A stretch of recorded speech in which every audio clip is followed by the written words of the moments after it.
నేను ఈరోజు మాట్లాడాలనుకుంటున్నటువంటి అంశము ఏంటంటే, నా రక్షణకు ప్రభు యొక్క పునరుద్ధానము ఎంత ప్రాముఖ్యము. నా రక్షణకు ప్రభు యొక్క పునరుద్ధానము ఎంత ప్రాముఖ్యము. మనల్ని దేవుడు రక్షించాడు. రక్షణ గురించి నేను గుడ్ ఫ్రైడేలో చెప్పాను.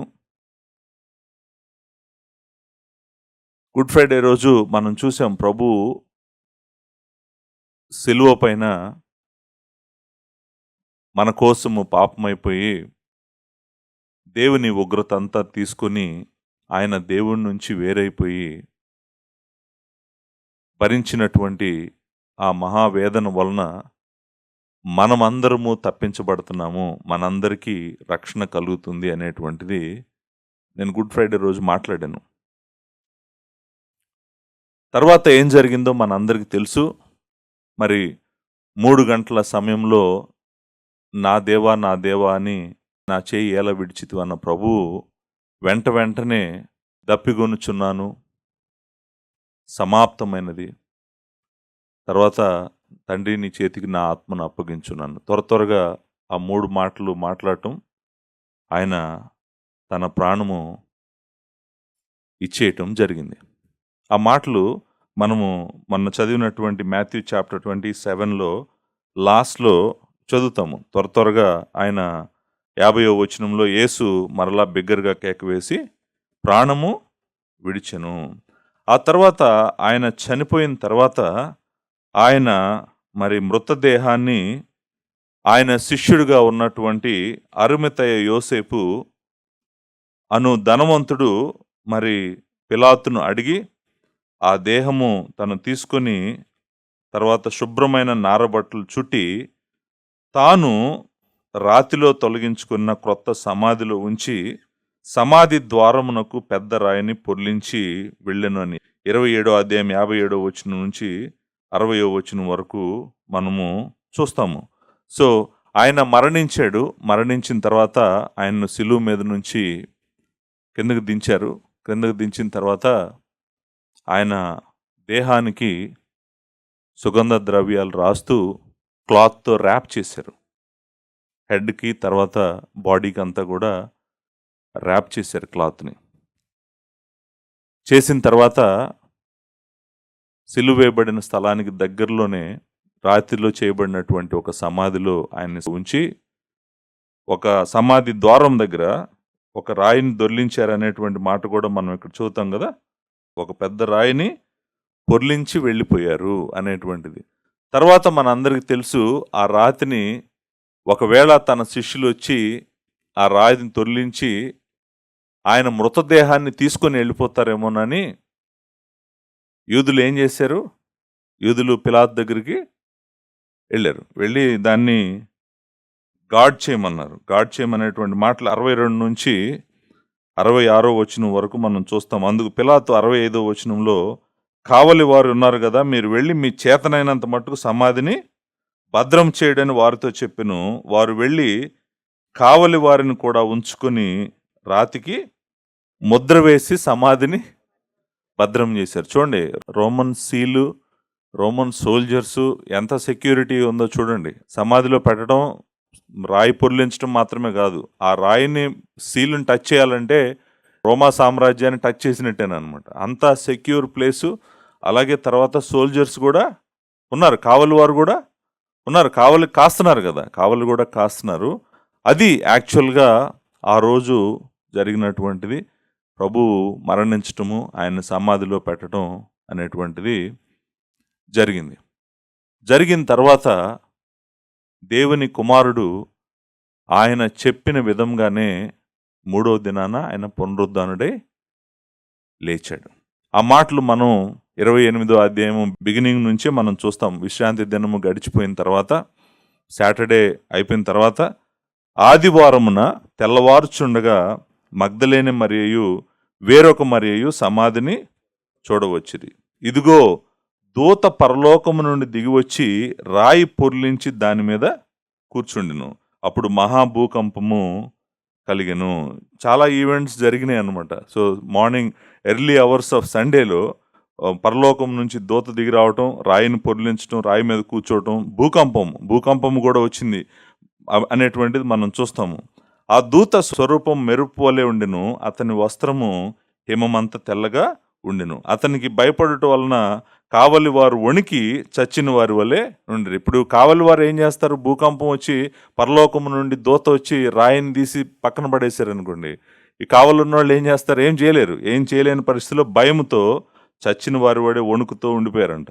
దూత ఆ స్త్రీలను చూసి, మీరు భయపడకుడి, సిలువ వేయబడిన యేసుని మీరు వెదుగుచున్నారని నాకు తెలియను, ఆయన ఇక్కడ లేడు, తాను చెప్పినట్టే ఆయన లేచి ఉన్నాడు. రండి, ప్రభువు పండుకున్న స్థలము చూసి త్వరగా వెళ్ళి ఆయన మృతులలో నుండి లేచి ఉన్నాడని ఆయన శిష్యులకు తెలియజేయడి. ఇదిగో ఆయన గలిలయలోనికి మీకు ముందుగా వెళ్ళుచున్నాడు, అక్కడ మీరు ఆయనను చూతురు. ఇదిగో మీతో చెప్పి తిని అనను. చూడండి, సో పునరుద్ధానము జరిగింది, పునరుద్ధానం అయిపోయింది. ఇక్కడ నుంచి కొంచెం మీరు నాతో జాగ్రత్తగా నేను చెప్పబోయేటువంటి మాటలు మీరు ఫాలో అవటానికి ప్రయత్నం చేయండి.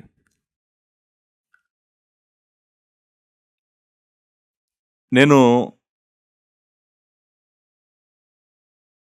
2-3 మాటలు చెప్తాను పునరుద్ధానం గురించి. తర్వాత నా దృష్టి అంతా కూడా మన రక్షణకు ఆయన పునరుద్ధానం ఎంత ప్రాముఖ్యం అనే విషయం మాట్లాడబోతున్నాను. బట్ అసలు పునరుద్ధానము అంటే ఏంటో చెప్తాను. మీలో నేను అనుకుంటాను, కొంతమంది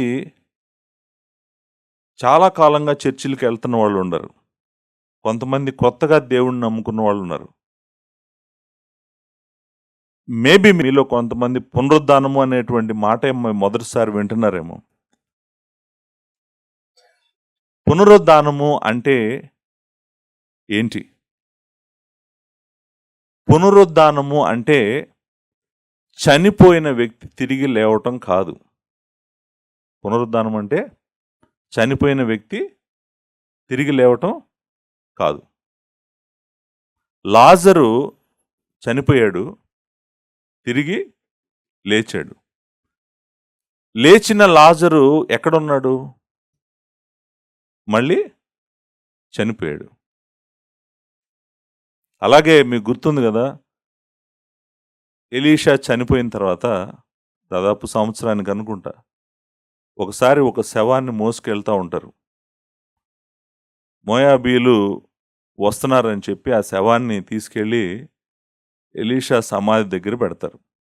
సమాధిలో పెట్టినప్పుడు ఎలీషా ఎముకలకు తగిలి ఆ శవం లెగుస్తాడు. చనిపోయిన వ్యక్తి లెగవటం అనేటువంటిది మనం పాత నిబంధన గ్రంథంలో చూసాము, కొత్త నిబంధన గ్రంథంలో కూడా చూసాము. ప్రభువే చనిపోయిన వారిని లేపాడు, అపోస్తులు కూడా చనిపోయిన వారిని లేపారు. చనిపోయిన వారు తిరిగి లేవటం పునరుద్ధానం కాదు. ఒకసారి ఒక డిబేట్లో ఒక ముస్లిం స్కాలరు ఈ మాట అన్నాడు. ఏమన్నాడంటే, ఇదే మాట అన్నాడు. యాక్చువల్గా ఏమన్నాడంటే, క్రిస్టియన్స్ పునరుద్ధానం అని మాట్లాడతారు, పునరుద్ధానం ఏదో చాలా గొప్పదిలాగా చెప్తారు. ఏంటి పునరుద్ధానంలో ఉన్న గొప్పతనం ఏంటి? దేవుడు ఎవరిని కావాలంటే వాళ్ళని, చనిపోయిన వాళ్ళని లేపగలడు కదా.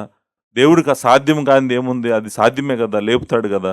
సో మీరు మాట్లాడుతున్న పునరుద్ధానం యొక్క గొప్పతనం ఏంటి అని అడుగుతాడు. అడిగితే ఆయన రెస్పాన్స్ ఇవ్వడానికి వచ్చినటువంటి ఆ క్రిస్టియన్ థియోలోజియన్ ఒక మాట అంటాడు. ఏమంటాడంటే, పునరుద్ధానము డెఫినేషన్ అది కాదు, చనిపోయిన వాళ్ళు బ్రతకటం కాదు పునరుద్ధానం అంటే. పునరుద్ధానం అంటే అర్థం ఏంటంటే, మరలా ఇంకెప్పటికీ చనిపోకుండా లేవటమే పునరుద్ధానము. పునరుద్ధానములో లేచిన వాళ్ళు ఇంకెప్పటికీ చనిపోరు, మరణం ఉండదు. నీకు పర్ఫెక్ట్గా పాపము లేనటువంటి శరీరము, పర్ఫెక్ట్గా ఉన్నటువంటి శరీరాన్ని నువ్వు మరలా తిరిగి పొందుతావు. నువ్వు ఇంకెప్పటికీ మరలా చనిపోవు. అది పునరుద్ధానం అంటే. ప్రభువుకి ఏం జరిగిందంటే, చనిపోయినటువంటి ఆయన శరీరాన్ని గుడ్డలతో చుట్టి వాళ్ళు సమాధిలో పెట్టారు. సమాధిలో ఉంచినప్పుడు ఆయన పునరుద్ధానము 3వ దినంన, అంటే సండే ఎర్లీ అవర్స్లో జరిగింది ఆయన పునరుద్ధానము.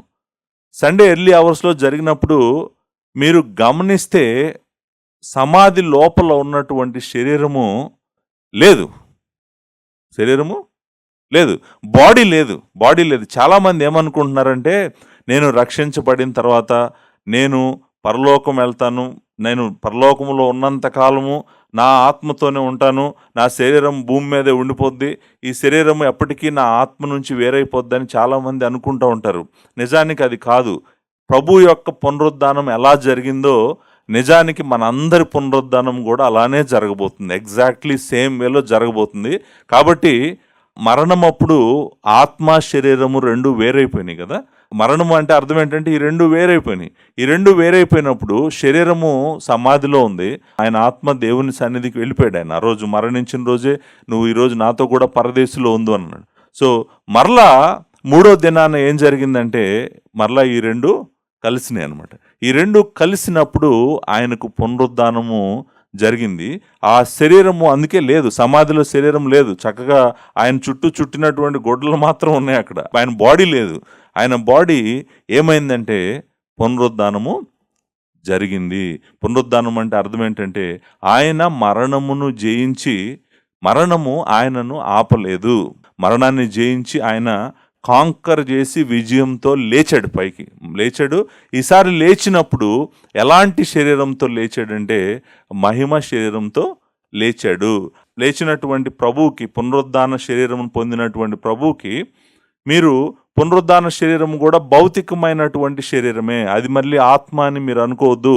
ఆత్మ కాదు. ప్రభు జీవితాన్ని మీరు జాగ్రత్తగా చదివితే పునరుద్ధానం అయిన తర్వాత ఆయన చాలామందికి కనిపించాడు, చాలాసార్లు కనిపించాడు. ఆయనను వెళ్ళి తాకారు. ఆయన చక్కగా మనుషులతో నడిచాడు. మనుషులతో నడవటమే కాదు, మనుషులతో కూర్చొని భోజనం చేశాడు. ఇవన్నీ జరిగినాయి అంటే అర్థం ఏంటంటే ఆయనకి ఏముంది?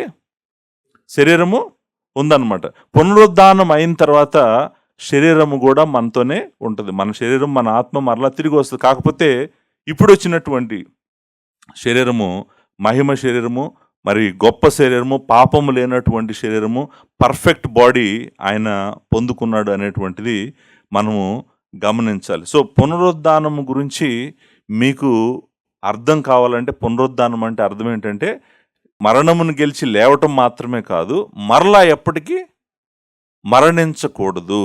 First point. రెండో పాయింట్, భూమి మీద ఉన్నటువంటి మనుష్యులందరికీ పునరుద్ధానం ఉంది. రెండో పాయింట్ ఏంటండి? భూమి మీద ఉన్నటువంటి మనుషులందరికీ పునరుద్ధానము ఉంది.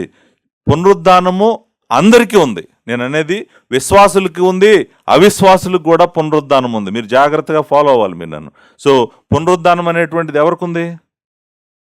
అందరికీ ఉంది. అందరూ పునరుద్ధానము చూస్తారనమాట. పునరుద్ధాన శరీరాలతో అందరూ లెగుస్తారు. ఇప్పుడు ఇది కూడా ఇంపార్టెంట్. పాస్టర్ గారు, దేవుణ్ణి నమ్ముకున్న వాళ్ళకి పునరుద్ధానం ఉంటుంది, కానీ దేవుని నమ్ముకొని వాళ్ళకి ఎందుకు పునరుద్ధానము? దేవుని నమ్ముకొని వాళ్ళకి కూడా పునరుద్ధానము ఉంది.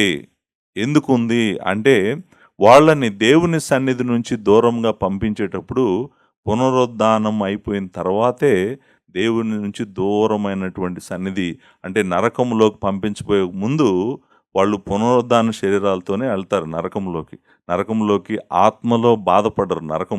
నరకంలో భూమి మీద వాళ్ళ శరీరం ఉన్నంతకాలం ఆత్మతో బాధపడుతుంటారు నరకంలో. తర్వాత దేవుడు ఏం చేస్తాడు? వాళ్ళ శరీరాలని, వాళ్ళ ఆత్మల్ని రెండు లేపి మరలా పునరుద్ధానం అయిన తర్వాత ఈ పునరుద్ధాన శరీరాలను ఎక్కడికి పంపిస్తాడు? నరకానికి పంపిస్తాడు. సో పునరుద్ధానము విశ్వాసులకి ఉంది, పునరుద్ధానము అవిశ్వాసులకు కూడా ఉంది. నేను 2 వచనాలు మీకు చదువుతాను జస్ట్ అర్థం కావటం కోసం. మొట్టమొదటి వచనము దానియేలు గ్రంథము 12వ అధ్యాయము మొదటి 2-3 వచనాలు చదువుకుందాం. దానియేలు గ్రంథము 12వ అధ్యాయము 2వ వచనాన్ని చదువుతాను. మరియు సమాధుల్లో నిద్రించు అనేకులు మేలుకొందురు. సమాధుల్లో ఉన్నటువంటి వాళ్ళు లెగుస్తారంట. ఎందుకు లెగుస్తారు? ఇక్కడ మాట ఉంది, కొందరు నిత్య జీవము అనుభవించుటకు, కొందరు నిందపాలగుటకును నిత్య హేయులగుటకును మేలుకొందురు. అంటే సమాధుల్లో నుంచి లేపబడతారంట. సమాధుల్లో నుంచి లేపబడిన వాళ్ళు కొంతమంది ఎటు వెళ్తున్నారు? కొంతమంది నిత్య జీవానికి వెళ్తున్నారు అనుభవించడానికి. కొంతమంది ఎక్కడికి వెళ్తున్నారు? నిందపాలగుటకు, అలాగే నిత్యము హేయులగుటకు వాళ్ళు మేలుకుంటారు అని చెప్పి దేవుని వాక్యం చెప్తుంది. ఇక్కడ కూడా పునరుద్ధానము ఇద్దరికీ ఉంది, విశ్వాసులకు ఉంది, అవిశ్వాసులకు కూడా పునరుద్ధానం ఉంది. యోహాను సువార్త 5వ అధ్యాయము ఒక వచనాన్ని నేను చదువుతాను. మేబీ మనకి ఇక్కడ చాలా స్పష్టంగా అర్థమవుతుంది అనమాట. 5వ అధ్యాయము 28, 29 వచనాలు చదువుకుంటాను. 28వ వచనం, దీనికి ఆశ్చర్యపడకుడి, ఒక కాలము వచ్చుచున్నది, ఆ కాలమున సమాధులలో ఉన్నవారందరూ ఆయన శబ్దము విని, సమాధుల్లో ఉన్నవారందరూ ఆయన శబ్దము విని ఏం జరుగుతుందంట, మేలు చేసిన వారు జీవ పునరుద్ధానమునకును, కీడు చేసిన వారు తీర్పు పునరుద్ధానమునకును బయటకు వచ్చేదరు. అంటే అర్థం ఏంటి? ఉందా లేదా అందరికీ పునరుద్ధానము? మేలు చేసిన వాళ్ళకే ఉందా పునరుద్ధానము? కీడు చేసిన వాళ్ళకి లేదా? సో భూమి మీద ఉన్నటువంటి మనుషులందరికీ ఏముంది? పునరుద్ధానము ఉంది. కొంతమంది పునరుద్ధానముతో జీవములోకి వెళ్తారు, అంటే మరణము లేని శరీరాలను ధరించి దేవుడితో నివాసం ఉండటానికి కొంతమంది వెళ్తే, మరణము లేని శరీరాలను ధరించి కొంతమంది ఎక్కడికి వెళ్తారు? నరకంలోకి వెళ్తారు. నరకంలో ఉన్నటువంటి వాళ్ళు ఆత్మగానే బాధపడతారు అని మీరు ఎవరైనా అనుకుంటున్నారేమో. ఆత్మగా ఎంతకాలం బాధపడతారంటే శరీరం మరలా వాళ్ళు పొందేదాకే ఆత్మగా బాధపడతారు. తర్వాత మరలా వాళ్ళని దేవుడు పునరుద్ధానంలో లేపుతాడు. పునరుద్ధానంలో లేచిన తర్వాత పునరుద్ధాన శరీరాలతో వాళ్ళు నరకానికి పంపించబడతారు. పునరుద్ధానము అనేటువంటిది అందరికీ ఉంది. చూడండి, ఆత్మ బాధపడటం కాదు, నరకంలో శరీరంతో కూడా బాధపడతారు. పునరుద్ధాన శరీరాలతో వాళ్ళు భయంకరమైనటువంటి నరకంలో, అక్కడేమో అగ్ని ఆరదు, పురుగు చావదు, పండ్లు కొరుకుట, ఇవన్నీ ఇప్పుడు పండ్లు కొరకాలంటే పండ్లు ఉండాలి కదా, అవునా కదా? ఆత్మ పళ్ళతో కొరుకుతారా? కాదు కదా. సో దేవుడు అందరినీ లేపబోతున్నాడు. మీరు పునరుద్ధానాన్ని అంత సింపుల్గా ఏమి తీసుకోకండి. ఎవరైతే దేవుని కుమారుని రక్తంలో కడగబడతారో వాళ్ళకి జీవ పునరుద్ధానం ఇస్తానన్నాడు. ఎవరైతే లేదో వాళ్ళు తీర్పు పునరుద్ధానంలోకి వెళ్తారన్న. నేను దీని గురించి డెఫినెట్గా రాబోయే సంవత్సరాల్లో, రాబోయే రోజుల్లో నేను సీక్వెన్షియల్ ఎక్స్పోజిషన్ చేసుకుంటూ వెళ్తాను కాబట్టి ఇవన్నీ మీకు స్పష్టంగా అర్థమవుతాయి. కాకపోతే నేను మీకు చెప్పాలనుకున్న పాయింట్ ఏంటంటే, పునరుద్ధానము అంటే చనిపోయిన వారు తిరిగి లేవటం కాదు. పునరుద్ధానము అంటే తిరిగి లేచిన తర్వాత మరలా ఇంకెప్పటికీ మరణించరు. ఈ పాయింట్ మీరు అర్థం చేసుకోండి. తర్వాత మనమందరము కూడా, దేవుని బిడ్డలందరము కూడా, మనము కూడా పునరుద్ధానంలో లేపబడి దేవునితో శరీరాలతోనే ఉండబోతున్నాము. చాలామంది క్రైస్తవులు పరలోకంలో నేను ఎప్పుడూ మేఘాలలో వీణ వాయించుకుంటూ ఆత్మగానే తిరుగుతానని మీరు అందరూ అనుకుంటున్నారేమో. మీరు ఆత్మగా తిరిగి వీణ వాయించటం కాదు, మీరందరూ పునరుద్ధాన శరీరాలతో లేచి దేవుని సన్నిధిలో నడుస్తారు. బంగారపు వీధులు ఉన్నాయండి. బంగారపు వీధుల్లో ఆత్మలు నడిస్తే బాగుంటుందా? బాగుంటుందండి. బంగారపు వీధుల్లో ఎవరు నడవాలి? బంగారపు వీధులు శరీరాలతో నడవాలి, పునరుద్ధాన శరీరాలతో నడవాలి. బంగారపు వీధులు లేకపోతే బ్యూటిఫుల్ హౌసెస్ దేవుడు మన కోసం కడుతున్న దాంట్లో ఆత్మలుగా మనం ఉంటామా? వాటిలో ఆత్మలుగా ఉండటం కాదు. మనం చక్కగా పునరుద్ధాన శరీరాలతో దేవుడితో, పాపం ఉండదు యాక్చువల్గా. పునరుద్ధాన శరీరం పాపం కంప్లీట్గా తీసేస్తాడు. ఈరోజు మన శరీరంలో పాపం చేస్తున్నాం, పునరుద్ధానం అయిపోయిన తర్వాత పాపం చేయగలిగిన శక్తి కూడా ఉండదు దానికి ఇంకా. సో అది కూడా తీసేస్తాడు. తీసేసినప్పుడు మనం పర్ఫెక్ట్గా దేవుడి సన్నిధిలో పర్ఫెక్ట్గా ఆరాధన చేస్తా, పర్ఫెక్ట్ జీవితంతో ఆయనతో సహవాసం చేయబోయేటువంటి సమయము మనందరికీ, దేవుని కుమారుని రక్తంలో కడగబడిన అందరికీ ఆయన ఇవ్వబోతున్నాడు. ఎవరైతే ఆయన తిరస్కరిస్తారో వాళ్ళకు కూడా పునరుద్ధానం ఉంది. కాకపోతే వాళ్ళు పునరుద్ధాన శరీరాలతో నిత్యము నరకంలో ఉండాలి. కానీ నేను ఇక్కడ మీతో మాట్లాడాలనుకున్నటువంటి పాయింట్ ఏంటంటే, జీసస్ క్రైస్ట్ యొక్క పునరుద్ధానము మీకు నాకు ఎంత ప్రాముఖ్యమైనటువంటిది. ఆయన పునరుద్ధానము గనక మనము నమ్మకపోతే నిజంగా మనం క్రిస్టియన్సే కాదు, మనకు సాల్వేషన్ కూడా లేదు. ఆయన పునరుద్ధానాన్ని మనము నమ్మటమే కాదు, ఆయన పునరుద్ధాన శక్తిని కూడా మనము అనుభవించాలి, మన జీవితంలో అనుభవించాలి. ఆయన పునరుద్ధానుడయ్యాడు అని దేవుని వాక్యం చెప్తున్నప్పటికీ కూడా పునరుద్ధానుడు అవ్వటమే కాదు, పునరుద్ధానుడు అయిన తర్వాత దాదాపు 14 ఇన్స్టెన్సెస్ ఉన్నాయి బైబిల్లో ఆయన కనపడినాయి. 14 సార్లు ఆయన కనిపించాడు. లాస్ట్ 12 మెయిన్ ఇన్స్టెన్సెస్ ఉన్నాయి, 2 పౌలుకు సంబంధించినటువంటి ఇన్స్టెన్సెస్ ఉన్నాయి. ఆయన జైల్లో ఉన్నప్పుడు ఒకసారి ఆయన పక్కన నిలబడి ఆయన బలపరుస్తాడు ప్రభు. తర్వాత ఆయన దమస్కు మార్గంలో వెళ్తున్నప్పుడు ఒకసారి కనిపిస్తాడు ప్రభు.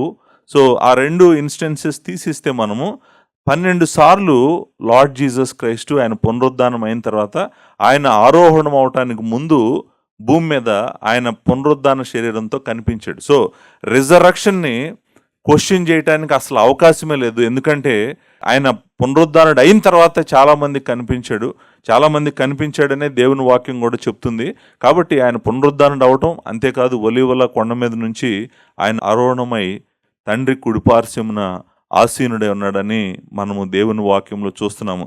తండ్రి కుడిపార్శ్వమున ఆయన ఆసీనుడై ఉండి మన ప్రధాన యాజకుడుగా మన అందరి కొరకు నిత్యము విజ్ఞాపన చేస్తూ ఉన్నాడు ఆయన.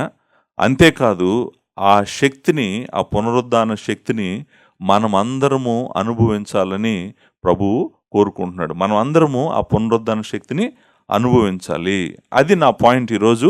ఒకవేళ మీరు అనుభవించలేకపోతుంటే కనుక ఇప్పటి వరకు నేను చెప్తున్నప్పుడు జాగ్రత్తగా ఆలోచించండి. అరే నేను అందుకేనా బలహీనుడిగా ఉన్నాను, అందుకేనా నేను బలహీనరాలుగా ఉన్నాను, నేను నిజంగా ఆయన పునరుద్ధానాన్ని అర్థం చేసుకోలేదా, ఆయన పునరుద్ధాన శక్తిని నేను నిజంగా ఆశ్రయించట్లేదా, అందుకే నా జీవితం ఎలా ఉందా అనేటువంటిది కూడా మీరు దయచేసి పరీక్షించుకోవాలని నేను మిమ్మల్ని రిక్వెస్ట్ చేస్తున్నాను. మన రక్షణలో అంటే మనము దేవుణ్ణి విడిచిపెట్టి చీకటిలో మన ఇష్టానుసారంగా బ్రతికిన రోజు నుంచి మహిమలో ఆయనతో పాటు నిత్యత్వంలో క్రొత్త ఆకాశం క్రొత్త భూమిలో ఆయనతో మహిమలో బంగారు వీధులలో నడిచేంత వరకు ఇదే కదా మన జీవితం మొత్తం కూడా. మనం దేవుడిని ఎరుగక చీకటిలో మన ఇష్టానుసారంగా బ్రతుకుతున్న రోజుల్లో దేవుడు మనల్ని వచ్చి రక్షించాడు. మనల్ని ఎక్కడికి తీసుకెళ్తున్నాడు రక్షించి? ఆయన నిత్య జీవానికి తీసుకువెళ్తున్నాడు. సో ఈ మార్గంలో మనకి చాలా ఇంపార్టెంట్ పాయింట్స్ ఉన్నాయి, ఇంపార్టెంట్ ఫేజెస్ ఉన్నాయి మన లైఫ్లో. ఆ ఇంపార్టెంట్ ఫేజెస్లో ప్రతి ఫేజ్లో కూడా ఆయన రిజరక్షన్ ఇంపార్టెంట్ అని దేవుని వాక్యం చెప్తుంది మనకి. అవి ఒక 4 ఫేజెస్ గురించి మాట్లాడతాను, బ్రీఫ్గా మాట్లాడతాను. మనకున్నటువంటి టైంలో చాలా బ్రీఫ్గా మాట్లాడతాను, ఎక్స్టెన్సివ్ ఎక్స్పోజిషన్ కాదు. ఈ 4 మన జీవితంలో జరుగుతున్నాయి. ఈ 4 కూడా జరగటానికి కారణం దేవుని కుమారుని యొక్క పునరుద్ధానమే. ఆయన పునరుద్ధానం వల్లనే ఇవి 4 జాగ్రత్తగా దేవుడు మనల్ని చేస్తున్నాడు అని చెప్తాను. అవి ఒక్కొక్కటి నేను మీకు చెప్తాను, మీరు జాగ్రత్తగా ఫాలో అవ్వండి. మొట్టమొదటిది ఏంటంటే లైఫ్. మొట్టమొదటిది ఏంటండి? లైఫ్ అంటే ఏంటి? తెలుగులో ఏమంటాము? జీవము. దాన్ని నేను చాలాసార్లు ఈ నేను చెప్పాను, రీజనరేషన్ అనే మాట వాడాను నేను. రీజనరేషన్ అంటే ఏంటి? తిరిగి జన్మించటం. నేను తిరిగి జన్మించాను, బోర్న్ అగైన్ అని కూడా అంటాం ఈ మాట మనం. అంటే బోర్న్ అగైన్ ఆ రీజనరేషన్ అంటే ఏంటంటే పునర్జన్మ అంటాం కదా. ఆ పునర్జన్మ మనకు దేవుడిచ్చినటువంటి ఒక పెద్ద గిఫ్ట్. మనకి దేవుడిచ్చినటువంటి గిఫ్ట్ ఏంటంటే రీజనరేషన్, పునర్జన్మ. కానీ మనకు పునర్జన్మ అనేటువంటిది ఎందుకు అవసరము? మనకు జీవం ఎందుకు అవసరం అంటే మనం అందరము మన పాపాలలో అపరాధాల్లో చనిపోయి ఉన్నాం. So we are dead. మన దగ్గరికి దేవుడు రాకముందు, మన రక్షణ మొదలైన రోజు, మనము పరలోకానికి మనల్ని దేవుడు తీసుకెళ్ళటానికి ఫస్ట్ డే ఆయన మనల్ని చూసినప్పుడు మన పరిస్థితి ఏంటంటే మనం చచ్చిపోయి ఉన్నాము. మనలో ఏ జీవము లేదు. జీవము నుండి వేరైపోయి పాపములో చచ్చిపోయిన మన దగ్గరికి దేవుడు వచ్చి ఏమిచ్చాడు? జీవమును ఇచ్చాడు. దేవుడు వచ్చి ఏమిచ్చాడు? మనకి జీవమునిచ్చాడు. ఆయన జీవమునిచ్చాడు అనేటువంటిది నేను రీసెంట్గా కూడా మాట్లాడాను, ఫస్ట్ పీటర్లో మాట్లాడాను, చాలా చోట్ల మాట్లాడుతాను ఉన్నాను. మీరు ఎంతమంది దాన్ని ఫాలో అవుతున్నారో లేదు. సో మనం అందరము ఎఫ్సీలకు రాసిన పత్రిక 2వ అధ్యాయము మొదటి 3 వచనాల ప్రకారము మనం అందరము మన అపరాధాల్లో మన పాపాల్లో చచ్చిన వారమే ఉండగా మన శరీర కోరికలు ఈ లోక ఆశలు నెరవేర్చుకుంటూ మన ఇష్టానుసారంగా బ్రతుకుతున్నప్పుడు దేవుడు మన మీద కనికరం చూపించి ప్రేమ చూపించి మనలను బ్రతికించాడంట. బ్రతికించటం అంటే ఏంటంటే లైఫ్ అంటే అదే, జీవం ఇచ్చాడంట. మనకి జీవము ఇచ్చాడు. కానీ మీరు గమనించారో లేదో, ప్రభువు గురించి మనం వాక్యంలో చాలాసార్లు చదివే ఒక మాట ఏంటో తెలుసా? ఆయనలో జీవం ఉండెను అనే మాట చదివాం కదా. ఆయనలో జీవం ఉండెను. యోహాను సువార్త 1వ అధ్యాయంలో ఏం చదివాం? ఆయనలో ఏముందంట? జీవం ఉందంట. అంతేకాదు ఆయన ఏమన్నాడు? నేనే జీవము అని, నేను జీవం అని కూడా అన్నాడు కదా ఆయన. సో ఆయనలో జీవం ఉంది, నేనే జీవం అన్నాడు. భూమి మీద ఈ సృష్టిలో లైఫ్ అంతటి కారణం ఆయనే. ఆయనలో నుండి కలిగినటువంటి జీవమే. నిజానికి మనలో ఉన్నటువంటి ఈరోజు ఈ జీవం కూడా దేవుడిచ్చినటువంటి జీవమే. కానీ మీరు జాగ్రత్తగా గమనిస్తే మనము మన అపరాధాల్లో పాపాల్లో చనిపోయినటువంటి మనకి దేవుడిచ్చినటువంటి జీవము ఎలాంటి జీవం? ఆ జీవము కదా, నిత్య జీవమే కదా ఆయన మనకిచ్చింది. దేవుని కుమారుని యొక్క జీవం అది. మనకు ఆయన ఇచ్చినటువంటి జీవం ఏం జీవం? మామూలు జీవం కాదు. ఇప్పుడు మీరు నాతో పాటు కొంచెం ఆలోచించండి. ఏమని ఆలోచిస్తారంటే, దేవుడు నేను నా పాపాల్లో అపరాధాల్లో చనిపోయి ఉన్నప్పుడు నాకు జీవం ఇచ్చాడు. నాకు ఇచ్చిన జీవము నిత్య జీవం అయితే, దేవుడు ఇచ్చినటువంటి జీవం నాకు ఇచ్చింది నిత్య జీవం అయితే, ఆయనే సిలువలో మరణించి తిరిగి లేవపోతే ఆయన నాకు ఇచ్చే జీవం ఎలాంటి జీవం అవుతుంది? మీరు నన్ను అర్థం చేసుకున్నారా? నేనేమంటున్నానంటే, నేనే జీవం అన్న ఆయన మన పాపముల కోసం సిలువలో మరణించి అలానే చనిపోయి ఉన్నట్టయితే, పునరుద్ధానం జరగకుండా చనిపోయి ఉన్నట్టయితే, మనకు దేవుడిచ్చే జీవము నిజంగా నిత్య జీవం అయ్యేదేనా? ఆయన నిజంగా నేనే జీవము అని చెప్పి, నేనే జీవము అని చెప్పిన ఆయన గనక జీవము లేకుండా చనిపోయి ఉన్నాడు అనుకోండి, అది నిత్య జీవం ఎలా అవుతుంది? ఆయన నిత్య జీవం ఎలా ఇవ్వగలడు మనకి? సో అంటే ఆయన ఇచ్చినటువంటి జీవము నిత్య జీవము కాబట్టి ఆయన తప్పనిసరిగా ఆ మరణాన్ని జయించి ఆయన లేవాలి.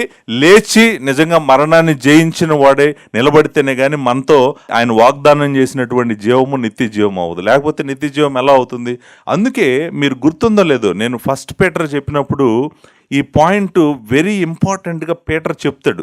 అంటే నేను మాట్లాడేది చాలా మందికి ప్రాబబ్లీ అర్థం కాకపోవచ్చు, ఇమీడియట్గా అర్థం కాకపోయినా పర్వాలేదు, మీరు నన్ను ఫాలో అవటానికి ప్రయత్నం చేయండి. ఫస్ట్ పీటర్కి వెళ్దాం. ఈ జీవము గురించి మనం జాగ్రత్తగా అర్థం చేసుకోవాలి. ఫస్ట్ పీటర్ చాప్టర్ 1లో ఒక మాట ఇక్కడ అంటాడు, 3వ అధ్యాయము 4వ అధ్యాయంలో, మన ప్రభువగు యేసుక్రీస్తు తండ్రి అయిన దేవుడు స్తుతించబడును గాక అని ఇక్కడ ఒక మాట అన్నాడు. మృతులలో నుండి యేసుక్రీస్తు లేచుట వలన జీవముతో కూడిన నిరీక్షణ మనకు కలుగునట్లు అన్నాడు. చూడండి, మనకు దేవుడిచ్చినటువంటి జీవముతో కూడిన నిరీక్షణ, అది మన నిరీక్షణకు కారణము ఆయన పునరుద్ధానమేనంట. మృతులలో నుండి యేసుక్రీస్తు లేవటం వలన మనం జీవంతో కూడిన నిరీక్షణ పొందామంట. అంతేకాదు, మనం 4వ వచనం ముందుకెళ్తే ఈ మాట ఉందండి, ఆయన తన విశేష కనికరము చొప్పున మనలను మరలా జన్మింపజేసెను. This is regeneration. రీజనరేషన్ అంటే ఏంటంటే, చనిపోయిన మనల్ని ఆయన ఏం చేశాడంట? మరలా జన్మింపజేశాడంట. ఆ మరలా జన్మింపజేయటానికి మనకు దేవుడిచ్చినటువంటి జీవము ఎలాంటి జీవం అంటే, ఆ జీవం యొక్క పవర్ ఏంటంటే, ఆ పవరు ఒక సమాధిలో తీసుకెళ్లి శవాన్ని పెట్టినా కూడా లేపేస్తుందంటండి. అలాంటి పవర్తో మనల్ని తిరిగి జన్మింపజేశాడంటండి. The regeneration power that we have is the power of Jesus Christ, that power is eternal power, eternal life. ఆయనలో ఆ ఎటర్నల్ లైఫ్ ఉంది కాబట్టి, ఆయన పునరుద్ధానుడే లేచాడు కాబట్టి ఆ జీవమే దేవుడు మనలోకి ఇచ్చాడంట. ఎలాంటి జీవం అంటే ఇది, ఈ జీవము మరణం తట్టుకోలేదంట. మరణం అసలు దీనికి అడ్డు రాలేదు. ఒకవేళ అడ్డు వచ్చినా కూడా దాన్ని తొక్కేసి పైకెక్కేస్తుంది అనమాట. అలాంటి జీవము దేవుడు మనకు అనుగ్రహించాడంట. అనుగ్రహించాడు అని అనటానికి ఆయన అక్కడ పీటర్ వాడినటువంటి మాట ఏంటంటే, the power or the life that we have is because of the resurrection of Jesus Christ అంటున్నాడు అనమాట. Through the resurrection of Jesus Christ అంటున్నాడు. ఆ మాట మృతులలో నుండి యేసుక్రీస్తు తిరుగు లేచుట వలన మనకు జీవము కలిగింది. ఒకవేళ ఆయన సమాధిలోనే ఉండిపోయినట్టయితే, తిరిగి లేకపోయినట్టయితే ఆ జీవానికి ఏ విలువ లేదు. నేను చెప్తున్నాను, ఎందుకంటే ఆ జీవము మరణం కన్నా శక్తి గలదు కాదు, మరణమే జీవం కన్నా శక్తి గలదు. ఎందుకంటే ఆయన ఇంకా సమాధిలోనే ఉన్నాడు కాబట్టి. కానీ ఆయన జీవము మామూలు జీవం కాదంట. ఆయన జీవము సమాధిని, మరణాన్ని అన్నిటిని నెట్టేసి బయటకు వచ్చింది కదా. ఆ జీవము మనలో ఉంది కాబట్టి మీలో ఉన్నటువంటి జీవము పునరుద్ధాన జీవము, మిమ్మల్ని మరణము ఆపలేదు అనేటువంటిది పాయింట్ అనమాట. నీ రీజనరేషన్ లైఫ్, నువ్వు పొందినటువంటి జీవము మామూలు జీవం కాదు. సమాధిని పక్కకు నెట్టేయగలదు, మరణాన్ని కూడా పక్కకు నెట్టేయగలదు. అలాంటి జీవాన్ని నువ్వు పొందావు అని చెప్తూ మనకి పేతురు ఇస్తున్న కంఫర్ట్ ఏంటంటే, పేతురు మనకు చెప్తున్నటువంటి మాట ఏంటంటే, మీ లైఫ్ వెరీ పవర్ఫుల్ లైఫ్ అని చెప్తున్నాడు. నువ్వు జీవాన్ని పొందావు కదా, నువ్వు రీజనరేషన్ పొందావు కదా, ఆ జీవము మామూలు జీవం కాదు. అది లార్డ్ జీసస్ క్రైస్ట్ యొక్క రిజరక్షన్ పవర్, అది రిజరక్షన్ లైఫ్. అది ఆయన లైఫ్ ఎలాగైతే మరణాన్ని జయించి లేచి బయటకు వచ్చాడో, నువ్వు కూడా అలానే మరణాన్ని జయించి బయటకు వచ్చేటువంటి జీవాన్ని నువ్వు పొందావు. నీ జీవము నిజంగానే నిత్య జీవము అని చెప్పడానికి ఆ మాట అక్కడ రిజరక్షన్ ఆఫ్ లార్డ్ జీసస్ క్రైస్ట్ని పీటర్ వాడటం జరిగింది. సో నంబర్ 1, మనకు వచ్చినటువంటి జీవము పునరుద్ధాన జీవము, పునరుద్ధాన శక్తి గల జీవము. మనం పొందినటువంటి జీవము మామూలు కాదు. ఆయన జీవమై ఉన్నాడు అని చెప్తున్నప్పుడు, నేనే జీవము అని చెప్తున్నప్పుడు ఆయన మాట్లాడేటువంటి జీవం మామూలు జీవము కాదు. మనకిచ్చినటువంటి జీవము మామూలు జీవం కాదు. అది దేన్నైనా నెట్టేయగలదు, ఎంత ఎత్తైనా ఎక్కగలదు, దాన్ని ఎవ్వరూ ఆపలేరు. మరణము దాన్ని చూసినప్పుడల్లా కూడా ఈ జీవం మరణాన్ని చూసి ఏమంటది? నవ్వుతుంది. ఏంటంటే, నువ్వేం చేయలేవు, నువ్వు నన్ను ఏమీ చేయలేవు, నీ వల్ల కాదు. నాలో ఉన్న జీవము మరణంతో చెప్పొచ్చు. నిజానికి మరణంతో మనం ఈ మాట చెప్పాలి. ఏం చెప్పాలో తెలుసా? నాలో ఉన్న జీవము నువ్వు ఏమీ చేయలేవు, అప్పటికి నీ వల్ల కాదు. నువ్వెన్నిసార్లు ఏం చేయాలని ప్రయత్నం చేసినా నన్ను నువ్వేమీ చేయలేవు. ఎందుకంటే నాలో ఉన్న జీవము లార్డ్ జీసస్ క్రైస్ట్ యొక్క జీవము. ఆ జీవము పునరుద్ధాన జీవము. ఒక్కసారి చూడండి, మీరు నెక్స్ట్ పాయింట్లో ప్రాబబ్లీ మనం చూస్తాము. దీన్ని అనుభవించాలి. ఇక్కడ మీరు జాగ్రత్తగా ఆలోచించాల్సింది ఏంటంటే, దేవుడు చనిపోయిన నన్ను, నా అపరాధాల్లో పాపాల్లో చనిపోయిన దేవుడు నన్ను బ్రతికించాడు అంటే నాకు జీవం ఇచ్చాడు, కరెక్టే. కానీ ఆ జీవము ఏ జీవమో చాలామందికి తెలీదు. ఏ జీవం మనకిచ్చింది దేవుడు? పునరుద్ధానము కలిగినటువంటి జీవం. అది ఆ జీవాన్ని ఎవరు ఆపలేరు, మరణం కూడా ఆపలేదు. అందుకే నేను చెప్తున్నాను, మరణ భయము చేత ఎవరైనా కూడా భయపడుతుంటే కనుక, మీరు భయపడకుండా ఉండాలంటే మీలో ఉన్న జీవం ఏంటో మీకు తెలియాలి. ఒకవేళ చాలామందికి మరణ భయం ఉంటుందండి. చనిపోతానేమో, చనిపోతే ఏమైపోతుందో, నేనేమైపోతాను, నేను ఎక్కడికి వెళ్తాను, ఇలాంటి భయంతో బాధపడే ప్రతి ఒక్కరూ మీరు అర్థం చేసుకోవాల్సింది ఏంటంటే, మనలో ఉన్నటువంటి జీవము మామూలు జీవము కాదు. ఏమండి, మరణం అయ్యేదాకా నేను జీవం ఇస్తాను నీకు అన్నాడండి దేవుడు మనకి. ఏ జీవం ఇస్తానన్నాడు? మనకి నిత్య జీవం ఇస్తానన్నాడు. నిత్య జీవం ఇవ్వాలంటే, ఆ నిత్య జీవంలోకి నేను వెళ్ళాలంటే, దేవుని సన్నిధిలో నేను నిలబడాలంటే, ఆయన మహిమను నేను చూడాలంటే, నాకు అడ్డు వస్తున్నటువంటిది మరణము. మరి ఆ మరణాన్ని జయించలేకపోయింది అనుకోండి ఆ జీవము, మరి ఏ జీవం అవుతుంది? ఆ జీవము నిత్య జీవం ఎలా అవుతుందండి? సో కానీ మనకిచ్చినటువంటి జీవం మాత్రం నిత్య జీవము. ఆ నిత్య జీవము మనకి దేవుడు ఎలాంటి జీవాన్ని ఇచ్చాడో చెప్తూ పేతురు ఏమంటాడంటే, దేవుడు మిమ్మల్ని మరలా జన్మింపజేసింది మామూలు లైఫ్తో కాదు, జీసస్ క్రైస్ట్ యొక్క పునరుద్ధానంతో కూడినటువంటి జీవముతో మిమ్మల్ని దేవుడు తిరిగి జన్మింపచేశాడు. సో 4 స్టెప్స్లో ఫస్ట్ స్టెప్ చెప్పేశానండి నేను. ఫస్ట్ స్టెప్ ఏంటి? జీవం. మనకు దేవుడిచ్చినటువంటి లైఫ్ ఎటర్నల్ లైఫ్, అది రిజరక్షన్ లైఫ్, మామూలు లైఫ్ కాదు. ఆ లైఫ్ని దేవుడు నీలో పెట్టాడు కాబట్టి నువ్వు safe. That is number 1, point number 1. Point number 2, రెండో పాయింట్ అండి. రెండో పాయింట్ ఏంటంటే మనము దీన్ని ఏమంటామంటే ఇంగ్లీష్లో జస్టిఫికేషన్ అంటామండి. ఏమంటాం దీన్ని? జస్టిఫికేషన్. అంటే పాపికి దేవుడు జీవం ఇవ్వటమే కాకుండా ఆ పాపిని నీతిమంతుడు అని తీరుస్తాడంటండి. అంతే కదండి. నీతిమంతుడు కాకపోతే మనం దేవుని సన్నిధికి వెళ్ళలేము. దేవుడు పరిశుద్ధుడు, నీతిమంతుడు. మనము నీతిమంతులం కాకపోతే మనము దేవుని సన్నిధిలోకి వెళ్ళలేము. మనల్ని నీతిమంతుడిగా ఆయన తీరుస్తానని చెప్పాడు. దేవుని నీతి క్లాస్కి వచ్చిన వాళ్ళకి నిజంగా నేను జస్టిఫికేషన్ గురించి ఏం చెప్పాల్సిన అవసరం లేదు. జీసస్ క్రైస్ట్ యొక్క నీతిని ఆధారం చేసుకొని మనల్ని నీతిమంతులుగా తీర్చాడు. మనం నీతిమంతులు అవడానికి కారణం మన నీతి కాదు, దేవుని నీతి, దేవుని కుమారుని యొక్క నీతి. అది ఉచితంగా దానముగా మనకు దేవుడు ఇస్తున్నటువంటి నీతి. కానీ మనల్ని నీతిమంతులుగా దేవుడు తీర్చటానికి జీసస్ క్రైస్ట్ యొక్క పునరుద్ధానం ఎంత ప్రాముఖ్యం చూడండి. ఫస్ట్ పాయింట్లో నేను ఆయన రిజరక్షన్తో కనెక్ట్ చేశాను. మన లైఫ్ ఆయన రిజరక్షన్ లైఫే మన లైఫ్ అని చెప్పాను. సో ఆయన రిజరక్షన్కి మన లైఫ్ కనెక్షన్ ఉంది. నెంబర్ 2, ఇప్పుడు మన జస్టిఫికేషన్కి ఆయన పునరుద్ధానానికి, అంటే మనల్ని నీతిమంతులుగా తీర్చడానికి ఆయన పునరుద్ధానానికి ఉన్న కనెక్షన్ ఏంటి? ఆ కనెక్షన్ ఏంటో మనం చూడాలి. రోమిలకు రాసిన పత్రిక 4వ అధ్యాయము 25వ వచనాన్ని ఒకసారి చదువుదాం. రోమిలకు రాసిన పత్రిక 4వ అధ్యాయము 25వ వచనం. ఆయన మన అపరాధముల నిమిత్తము అప్పగింపబడి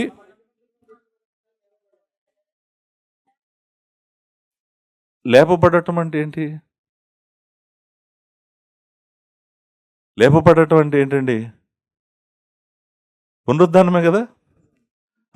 ఎందుకు జరిగిందంటే ఆయన పునరుద్ధానము చూడండి. అసలు నిజంగా చాలామందికి చర్చికి వెళ్తున్న వాళ్ళకి ఈరోజు నేనేం మాట్లాడుతున్నానో చాలామందికి తెలీదు. అది వెరీ సాడ్, వెరీ సాడ్. దేవుని మందకు దేవుని వాక్యం నేర్పించాల్సినటువంటి కాపర్లు దేవుని మందకు దేవుని వాక్యం నేర్పించట్లేదు కాబట్టే ఇట్ ఈస్ సాడ్. ఏమన్నాడండి ఈ వచనంలో? మన పాపముల కోసం ఆయన సిలువకు అప్పగించబడ్డాడు కదా. అది కరెక్ట్. అది గుడ్ ఫ్రైడే.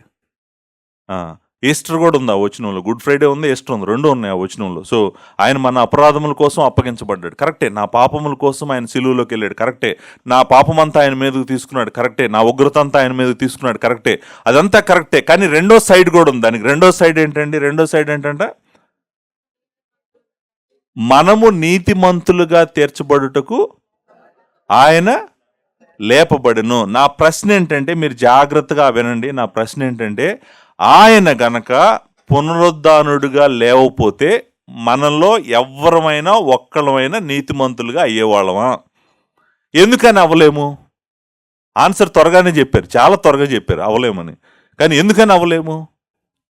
ఆయన పునరుద్ధానం జరగలేదనుకోండి, ఎవరైనా ఒక్కళ్ళనైనా దేవుడు ఆదాము మొదలుకొని, మళ్ళీ చెప్తున్నాను నేను, మళ్ళీ ఆదాము మొదలుకొని ఆఖరి వ్యక్తి వరకు, మనము దేవుడి దగ్గరికి వెళ్ళబోయేంత లాస్ట్ వ్యక్తి వరకు, భూమి మీద బ్రతికేటువంటి లాస్ట్ వ్యక్తి వరకు ఎవరినైనా కూడా ఈయన పునరుద్ధానము జరగకపోతే వాళ్ళని దేవుడు నీతిమంతుడని చెప్పగలడా? చెప్పలేడు. ఎందుకు చెప్పలేడు? అదే నేను అడుగుతున్నటువంటి ప్రశ్న. ఎందుకు చెప్పలేడో చెప్పమంటారండి? ఆయన సిలువలో అర్పించినటువంటి ఆ బలిని దేవుడు అంగీకరించాడని నీకెలా తెలుసు? ఒకవేళ ఆయన ఆ బలిని అంగీకరించలేదు కాబట్టి ఆయన ఇంకా మరణించే ఉన్నాడంటే అర్థం ఏంటంటే, మనందరి పాపములకు ఆయన ఇంకా పే చేస్తానే ఉన్నాడు. చనిపోయే ఉన్నాడు అనుకోండి, అర్థం ఏంటి? పెనాల్టీ ఇంకా పే చేస్తానే ఉన్నాడు. ఆయన ఇంకా లెగోడు, ఆయన ఇంకా ఎప్పటికీ లెగోడు. లేచాడంటే అర్థం ఏంటంటే, మనందరి పాప క్షమాపణ ఆయన మీద వేయటమే కాదు, ఆయన బలి సంపూర్ణమైపోయింది. ఆ బలిని దేవుడు అంగీకరించాడు. ఆయన లేచాడు కాబట్టే మనకు విమోచన కలిగింది, మనకు పాప క్షమాపణ కలిగింది, మనకు దేవుడు ఇస్తానన్న అన్ని కూడా ఆయన సిలువలో కంప్లీట్ చేశాడు. ఆ బలియాగాన్ని దేవుడు అంగీకరించాడు కాబట్టి ఆయన పునరుద్ధానుడయ్యాడు. ఆయన పునరుద్ధానుడు అయ్యాడు కాబట్టి ఇవన్నీ అంగీకరించబడి అని మనకు తెలుసు. కాబట్టి దేవుడు ఇప్పుడు ఒక్కొక్కరిని ఎలా చేయగలడు? నీతిమంతులుగా చేయగలడు. ఒక్కొక్కరిని, ఇదిగో నా కుమారుడి దగ్గరికి వచ్చావా, ఈరోజు జెస్సీ లోక్నాథ్, నా కుమారుడి దగ్గరికి వచ్చారా మీరు? నా కుమారుడి నీతిని మీరు అడిగారా? ఇదిగో నా కుమారుడి నీతిని మీకు ఇస్తున్నాను. మీ ఇద్దరు పాపాలను నా కుమారుడు తీసుకున్నాడు సిలువ మీద, ఆయన నీతిని మీ ఇద్దరికి నేను ఇస్తున్నాను. నేను మీ ఇద్దరికి నీతిని ఇవ్వాలంటే నా కుమారుడు పునరుద్ధానుడే లేవాలి. పునరుద్ధానుడే లేకపోతే నేను మీకు నీతిని ఇవ్వలేను. నేను మీకు నీతిని ఇవ్వాలంటే మీ పాపము ఆయన మీదకి తీసుకుని వెళ్ళాలి. ఆ పాపముకు ఆయన శిక్ష పొందాలి. శిక్ష పొందటమే కాదు, ఆ బలిని దేవుడు అంగీకరించాడని నాకు తెలియాలంటే ఆయన పునరుద్ధానంలో లేవాల్సిందే. ఆయన పునరుద్ధానంలో లేస్తేనే మనం అందరూ నీతిమంతులుగా కాగలము. ఆయన పునరుద్ధానంలో లేకపోతే మనలో ఎవ్వరూ నీతిమంతులుగా కాలేరు. ఎవరు నీతిమంతులుగా కాకపోతే మనం అందరం నరకానికే వెళ్ళిపోతాము. కాబట్టి మనము నీతిమంతులుగా తీర్చబడాలన్నా కూడా ఆయన పునరుద్ధానము ఇంపార్టెంట్. చూడండి, మనం జీవము పొందిన జీవము కూడా ఆయన పునరుద్ధాన జీవమే. మనం పొందిన దేవుని నీతి కూడా ఆయన పునరుద్ధాన నీతే కదా. అర్థమైందా? ఇది రెండో పాయింట్. ఇది రెండోది, మన సాల్వేషన్లో 4 స్టెప్స్ ఉన్నాయని చెప్పాను కదా. మొదటి స్టెప్ లైఫ్, రెండో స్టెప్ జస్టిఫికేషన్ ఆర్ రైచియస్నెస్. మీరు నీతి అనండి, దేవుని నీతి అనండి. దేవుని నీతి మనకి దేవుడు ఉచితంగా ఇస్తున్నాడు కదా. మీరు 3వ అధ్యాయంకి రండి. 3వ అధ్యాయము 22వ వచనం, రోమిలకు రాసిన పత్రిక 3వ అధ్యాయం 22వ వచనంలో ఏమంటున్నాడు? 21వ వచనంకి వెళ్ళమ్మా ఒకసారి. ధర్మశాస్త్రమునకు వేరుగా దేవుని నీతి బయలుపరచబడుతున్నది. దేవుని నీతి ధర్మశాస్త్రంలో లేదంట. ధర్మశాస్త్రము, ప్రవక్తలు, పాత నిబంధన గ్రంథం అంతా కూడా దేవుని నీతి గురించి సాక్ష్యం ఇస్తుందంట. అదంట జీసస్ క్రైస్ట్ యందు విశ్వాసం ద్వారా కలుగుతుందంట. నమ్మే వాళ్ళందరికీ కలుగుతుందంట దేవుని నీతి. ఆ దేవుని నీతిని దేవుడు అనుగ్రహిస్తున్నాడు. ఎలా అనుగ్రహిస్తున్నాడు? 24వ వచనం, కాబట్టి నమ్మువారు ఆయన కృపచేతనే క్రీస్తు యేసునందలి విమోచనం ద్వారా ఉచితముగా నీతిమంతులని తీర్చబడుతున్నారు. ఎలా నీతిమంతుడిగా తీర్చబడుతున్నావు? ఎలా నీతిమంతుడిగా తీర్చబడుతున్నావు అంటే పౌలు ఏమంటున్నాడంటే, నువ్వు నీతిమంతుడిగా తీర్చబడాలంటే ముందు ఆయన పునరుద్ధానము జరగాలంటున్నాడు. ఆయన లేపబడకపోతే నువ్వు నీతిమంతుడిగా తీర్చబడలేవు. దేవుని కుమారుడు తనను తాను అర్పించుకోవటమే కాదు, ఆయన పునరుద్ధానం ద్వారా నువ్వు నీతిమంతుడిగా తీర్చబడుతున్నావు. ఇది సెకండ్ పాయింట్, రెండో పాయింట్ అండి. సో మనలో జీవము, నిత్య జీవము, పునరుద్ధాన జీవము. మనలో నీతికి కారణము ఆయన పునరుద్ధానం. మూడో పాయింట్ అండ్ వెరీ ఇంపార్టెంట్. మూడో పాయింట్ని మనము శాంక్టిఫికేషన్ అంటామండి. మూడో పాయింట్ ఏంటి? శాంక్టిఫికేషన్. రీజనరేషన్ అయిపోయింది, జస్టిఫికేషన్ అయిపోయింది. మూడో పాయింట్ ఏంటి? శాంక్టిఫికేషన్. శాంక్టిఫికేషన్ అంటే ఏంటంటే పరిశుద్ధపరచబడటం. ఏంటండి శాంక్టిఫికేషన్ అంటే? పరిశుద్ధపరచబడటం, లేకపోతే పాపము లేకుండా జీవించటం, దేవుని కుమారుని స్వరూపంలోకి మారటం. సో మనకు జీవం ఇచ్చాడు, మనల్ని నీతిమంతులుగా తీర్చాడు, నీతిమంతులుగా డిక్లేర్ చేశాడు. ఇప్పుడు శాంక్టిఫికేషన్లో మనల్ని నీతిమంతులుగా చేస్తుంటాడు అనమాట. నీతిమంతులుగా చేసేటువంటి ప్రక్రియ ఇది కంటిన్యూగా మన జీవితకాలం జరుగుతుంటుంది. మనం దేవుడి దగ్గర వచ్చిన దగ్గర నుంచి చనిపోయేంత వరకు మనం నీతిమంతులుగా మార్చబడతాం, నీతిమంతులుగా తీర్చబడ్డాము. మనలో పరిశుద్ధత డే బై డే పెరుగుతూ దేవుని కుమారుడి స్వరూపంలోకి మనం మారుతూ ఉంటాం కదా. దాన్ని మనం ఏమంటామంటే శాంక్టిఫికేషన్ అంటాం, పరిశుద్ధపరచబడటం అంటాం అనమాట. ఇప్పుడు నేను పరిశుద్ధపరచబడటానికి ఆయన పునరుద్ధానము ఎంత ఇంపార్టెంటు? ఆయన పునరుద్ధానానికి నేను పరిశుద్ధపరచబడటానికి ఏంటి కనెక్షను? కనెక్షన్ ఏంటో మీకు చెప్తాను. ప్రాబబ్లీ ఒక ఇల్లస్ట్రేషన్తో, ఒక ఎగ్జాంపుల్తో అర్థమవుతుంది మీకు. ప్రభు యొక్క శిష్యుల్ని లేకపోతే అపోస్తులను చూడండి. అపోస్తులు ఆయనతో 3.5 సంవత్సరాలు ప్రయాణం చేశారు. ఆయనను గెత్సెమనే తోటలో ఆయనను పట్టుకోవడానికి వచ్చినప్పుడు దగ్గర భయంతో అందరూ చెదిరిపోయారు. కాపరిని కొడతాను, మంద చెదిరిపోద్దని అన్నాడు. జకర్యా గ్రంథంలో ప్రవచనం, నేను కాపరిని కొట్టుదును, మంద చెదిరిపోదు. ఆ రోజు నీకోసం ప్రాణం ఇచ్చేస్తాము, నీకోసం ఏమైనా చేస్తామని చెప్పాడు కదా పేతురు కూడా. ప్రభు ఏం చెప్పాడు ఆయన వైపు తిరిగి? నువ్వు కోడి కుయ్యకు ముందే అసలు నేను ఎవరో తెలియదని చెప్తావు నువ్వు అన్నాడు. యోధా అయితే ఆల్మోస్ట్ ఇంకా వదిలేసాడు. మీకు అందరికీ తెలుసా సంగతి. సిలువ దగ్గర క్రాస్ అంతా జరుగుతున్నప్పుడు వీళ్ళందరూ భయముతో, కన్ఫ్యూజన్తో,